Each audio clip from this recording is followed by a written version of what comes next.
सो आज जो हम लोग लेक्चर लेंगे वो जीन एंड क्रोमोसोम्स का लेंगे। ये यूनिट 3 बायोटेक का टॉपिक है फॉर CSIR UGC नेट। जब पार्ट ऑफ क्रोमोसोम हम लोग पढ़ते हैं तो ये बेसिक्स होता है, और DNA एंड क्रोमोसोम्स जितने भी यूनिट ले लो तो cell cycle and cell division, cell का structure and basic structure of DNA, chromosomes, gene and whatever the basic topics are there. So we'll take and we'll start from that only. So first chromosome and gene. Chromosome का हम लोग 3 unit में देखते हैं, unit number 8, 2 and 3। तो third में हम लोग क्रोमोसोम के स्ट्रक्चर के बारे में बात करते हैं। सेकेंड यूनिट में हम लोग क्रोमोसोम के डिवीजन के बारे में बात करते हैं, और लास्ट वाले 8th यूनिट में हम लोग इसके एबनॉर्मलिटीज के बारे में बात करते हैं। फर्स्ट क्रोमोसोम का जो स्ट्रक्चर होता है, यानी हमारा जो DNA होता है, क्रोमोसोम कुछ और चीज नहीं, DNA का कॉम्पैक्ट स्ट्रक्चर है। अब DNA एक वंडर मॉलिक्यूल है जिसमें पूरा का पूरा इंफॉर्मेशन हमारा इसमें रहता है, और ये जो इंफॉर्मेशन होता है ये DNA में, ये आगे चल के फिर by the help of enzymes ये ट्रांसलेशन करके प्रोटीन बनाता है। जीन्स, अब जीन्स होते क्या है, तो DNA का वो सेगमेंट जो फंक्शनल हो, जो किसी चीज को कोड कर रहा हो, उसको हम लोग जीन बोलते हैं। तो हमारा जो बेसिक स्ट्रक्चर जो हम लोग न्यूक्लियोटाइड्स वगैरह का यूनिट नंबर 1 में देखेंगे, वहाँ बेसिक स्ट्रक्चर सारा DNA का देखेंगे। अभी ओवरव्यू लेके जीन एंड क्रोमोसोम पे चलते हैं। यहाँ पे जो क्रोमोसोम का टोटल लेंथ होता है वो 2.2 मीटर होता है अप्रॉक्स। जब हम लोग ये 2.2 मीटर का जो DNA है इसको पैकेज करते हैं तो 2 फॉर्म में हम लोग को दिखता है सेल में, या तो ये क्रोमेटिन में दिखेगा या फिर ये क्रोमोसोम्स में दिखेगा। तो जो क्रोमेटिन लाइक स्ट्रक्चर होता है वो फाइबर दिखता है। जब हम सेल लेते हैं तो सेल में हमें ये इंटरफेस में स्कैटर्ड दिखेगा, और वो नेटिव होता है। मोस्ट कॉमन हम लोग को सेल में कौन सा स्टेज दिखेगा? Chromatin stage. विड्थ इसका बहुत कम होता है, और जो सेल साइकिल का जो मेटाफेज स्टेज होता है उसमें हम लोगों को क्रोमोसोम्स दिखेगा रॉड लाइक, और बाकी जितने भी सेल साइकिल या सेल डिवीजन के जो भी फेजेस होंगे उसमें हम लोग को क्रोमेटिन दिखता है। Chromosome most compact visible structure है जो हम लोग को मेटाफेज में दिखता है। रॉड लाइक स्ट्रक्चर होता है। अब हमारे पास होता है क्रोमोसोम का जो रॉड लाइक स्ट्रक्चर है, अगर सिंगल क्रोमेटिड में रहा, ये अपना एक कॉपी बनाता है जिसको रेप्लिका बोलते हैं, और ये 2 कॉपी बनाता है, और 2 क्रोमेटिड कहते हैं, इसको सिस्टर क्रोमेटिड भी बोलते हैं। नेक्स्ट हमारा आता है concept of central dogma. Basic concept जो हम लोग सेंट्रल डोग्मा का पढ़ते आ रहे हैं कि DNA से DNA बनता है, उसको रेप्लिकेशन कहते हैं। DNA से RNA बनता है, उसको ट्रांसक्रिप्शन कहते हैं। और DNA से फिर प्रोटीन बनता है, उसको हम लोग मतलब mRNA जो बना है ट्रांसक्रिप्शन से, और mRNA से जो के प्रोटीन बनेगा उसको हम लोग, उस प्रोसेस को हम लोग ट्रांसलेशन कहते हैं। और जब ट्रांसक्रिप्शन से हम लोग का जो mRNA है वो mRNA वापस से अगर DNA बनाता है तो उसको हम लोग रिवर्स ट्रांसक्रिप्शन कहते हैं। But the whole scenario will take what is central dogma. And जब हमारे पास डबल स्टैंडर्ड DNA है, वो सबसे पहले अपना एक कॉपी बनाएगा, रेप्लिका, दैट इज रेप्लिकेशन, नाम से ही पता चल रहा है। फिर वो एक स्टेप और आगे बढ़ेगा, यानी सेकेंड स्टेप में वो या तो रिकॉम्बिनेशन कर लेगा या उसमें म्यूटेशन के चांस होंगे। तो जब म्यूटेशन का चांस होगा तो स्मॉल चेंजेस होगा, और जब रिकॉम्बिनेशन यानी वो रिकॉम्बाइन करेगा यानी क्रॉसिंग ओवर करेगा तो वो लार्ज चेंज लाएगा। अगर वो स्मॉल चेंज है यानी म्यूटेशन है तो वो हार्मफुल इफेक्ट करेगा। समटाइम म्यूटेशन बेनिफिशियल इफेक्ट भी करता है। If you will take example of sickle cell anaemia, जब ये हार्मफुल इफेक्ट लाएगा तो DNA के पास ऐसी कैपेबिलिटी होती है कि वो खुद को रिपेयर भी करता है। तो जब हमारे पास रिपेयर DNA होगा, और या फिर ये हमारे पास नॉर्मल DNA है, ये ट्रांसक्रिप्शन करेगा यानी mRNA बनाएगा या rRNA बनाएगा या tRNA बनाएगा। नॉर्मली उसको अगर प्रोटीन प्रोसेसिंग करना है तो वो by the help of transcription पहले एक ट्रांसक्रिप्ट बनाएगा mRNA, फिर उसकी फर्दर प्रोसेसिंग होगा। प्रोसेसिंग में वो जाएगा फंक्शनलिटी में, वो कि वो पॉली एडेनाइलेशन करेगा या मिथाइलेशन करेगा, ताकि न्यूक्लियस एक्टिविटी से ये डिग्रेड ना हो पाए, इसकी कैपिंग और टेलिंग होगी। जब ये हमारा नॉर्मल mRNA रहा होगा तो ये जो mRNA है ये नेसेंट RNA या mRNA रहेगा, और जब ये हमारा फंक्शनल या फिर मैच्योर्ड mRNA होगा, उसकी कैपिंग और टेलिंग हो चुकी होगी। फिर 7th स्टेप में ये mRNA जाके ट्रांसलेशन करेगा, यानी ये आगे चल के प्रोटीन बनाएगा, और प्रोटीन में क्या होता है, इससे आके राइबोसोम के सब यूनिट्स जुड़ जाते हैं, यानी आरआरएनए प्लस प्रोटीन मिलके राइबोसोमल प्रोटीन मिलके राइबोसोम बनाते हैं।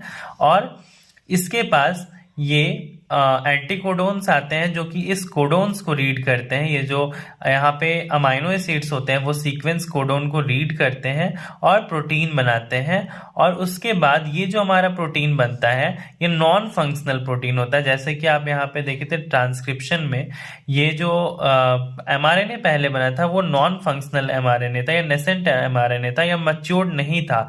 उसके बाद जाके कैपिंग और टेलिंग के बाद ये मैच्योर्ड आरएनए बना। उसी तरह यहाँ पे अभी नॉन फंक्शनल प्रोटीन है, और आफ्टर पोस्ट ट्रांसलेशनल मॉडिफिकेशन ये फंक्शनल प्रोटीन बनाएगा। और इन सब स्टेप्स में जीन रेगुलेशन इन्वॉल्व होता है। सो हमारा ये होल सिनेरियो है सेंट्रल डोग्मा का। उसके बाद हम लोग डीएनए के स्ट्रक्चर का बात करेंगे। तो वॉटसन एंड क्रिक ने डीएनए का मॉडल दिया था। डीएनए का full form deoxy ribonucleic acid. Actually में डीएनए का जो होल फ्रेम या मॉडल बोल सकते हैं वो एक्सरे क्रिस्टलोग्राफी से रोजालिंड फ्रैंकलिन ने दिया था, बट क्रिक ने उसको इंटरप्रिटेट किया था और वॉटसन उस पूरे थ्योरी को फॉर्मुलेट किया था। हमारे पास जो डीएनए का विड्थ होता है वो 20 एंगस्ट्रम होता है, यानी इक्वल टू 2 नैनोमीटर। डीएनए के दो ग्रुप्स होते हैं, मेजर ग्रुप्स, माइनर ग्रुप्स। ये सारा आप डिटेल्ड यूनिट 1 यानी न्यूक्लियोटाइड के स्ट्रक्चर्स में आप लोग पूरा डीएनए का स्ट्रक्चर पढ़ोगे। उसके बाद हमारे पास ए बी जेड डीएनए है। A DNA B DNA right handed helix रहता है, और बी वाला जो होता है वो मोस्ट कॉमन है, और जेड डीएनए यानी लेफ्ट हैंडेड रहता है। हमारे पास उसके बाद क्रोमोसोम है, 23 पेयर्स में रहते हैं। 22 पेयर्स जो है वो ऑटोजोम्स होंगे, और 1 पेयर जो है वो सेक्स क्रोमोसोम्स होंगे। तो जो 22 पेयर्स है उनका जो नंबर इंक्रीज होता है, मतलब फ्रॉम 1 2 3, तो अगर जैसे जैसे नंबर बढ़ता है उनका साइज उतना डिक्रीज होता है। बट 21 नंबर वाला और 22 नंबर वाला, 22 नंबर वाले का साइज इंक्रीज हो जाता है, और 21 वाला यानी सबसे छोटा हो जाता है, यानी 21 वाला स्मॉलेस्ट हो गया, और विथ एक्सेप्शन 22 वाला सेकेंड स्मॉलेस्ट हो गया। यानी अगर हम लोग यहाँ पे डीएनए का टोटल लेंथ देखें तो 2.2 नैनोमीटर है, यानी 6.6 फीट अप्रॉक्स। अब बैक्टीरियल क्रोमोसोम की बात करें तो इसके पास ट्रू न्यूक्लियस नहीं होता है। ये पूरे एक क्लम्प में बोल सकते हैं, यानी ये पूरे स्कैटर्ड रहेगा, यानी इसके जो न्यूक्लियर इन्वेलप होंगे वेल डेवलप्ड नहीं होंगे। सो इसलिए हम लोग इसको बोलते हैं डिस्टिंक्ट क्लम्प में, या न्यूक्लियोइड स्ट्रक्चर हम इसको बोलते हैं। ये न्यूक्लियोइड स्ट्रक्चर में रहता है। इफ आप बैक्टीरियल सेल को अगर ब्रोक करेंगे तो डीएनए जो होता है उसके स्पिल्स आउट होगा और ट्विस्टेड फॉर्म में रहेगा, और हो सके दूसरा बैक्टीरिया उसको अपने अंदर ले। उस प्रोसेस को हम लोग ट्रांसफॉर्मेशन बोलते हैं।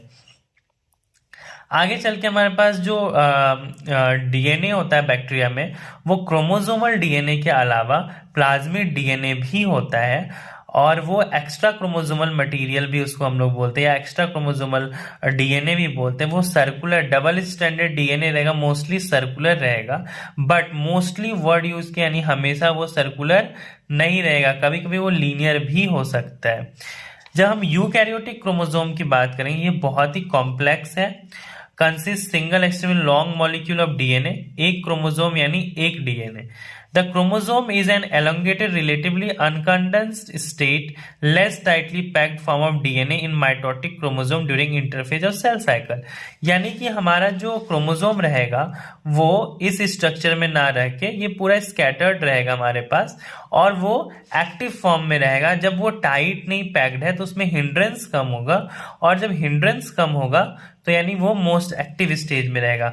बट जब वो पूरा कॉम्पैक्ट हो जाएगा, यानी पूरे वो रॉड लाइक स्ट्रक्चर में आ जाएगा, तो उस पे हिंड्रेंस, बहुत मॉलिक्यूल पे हिंड्रेंस आएगा, जिसके कारण वो ट्रांसक्रिप्शनली या फिर रेप्लिकेशन वो नहीं करेगा उस टाइम, बिकॉज वो बहुत टाइटली पैक्ड है, उसको अनवाइंड होना पड़ेगा। In the course of the cell cycle, the level of DNA packaging changes. Chromosome progress from highly packed state to state of extreme condensation. Cell cycle के जब metaphase stage में हम लोग जाते हैं या फिर प्रोग्रेसिवली वो इंक्रीज करता है तो डीएनए टाइटली पैक हो जाता है।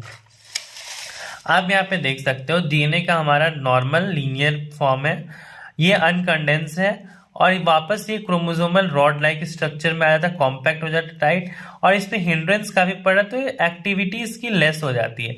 बट जब हमारा डीएनए अनवाइंड रहता है या फिर कॉम्पैक्टली स्टेबल नहीं, कॉम्पैक्टली अरेंज्ड नहीं होता है तो वो लूज कॉम्पैक्ट में एक्टिविटी उसकी हाई होती है। तो जो डीएनए है हमारा वो डायनेमिक होता है। जब ये रॉड लाइक स्ट्रक्चर वापस से डिकंडेंस भी होता है, जब इसको ट्रांसक्रिप्शन रेप्लिकेशन करना होता है तो वापस से डीएनए। अब इतने बड़े डीएनए को 2.2 नैनोमीटर या फिर हम बोल सकते हैं जब उसको हम लोग पैकेज रहता है तो 2.2 नैनोमीटर में, जब हम लोग उसको खोल देते हैं तो वो अराउंड 6.6 फीट में कन्वर्ट हो जाता है।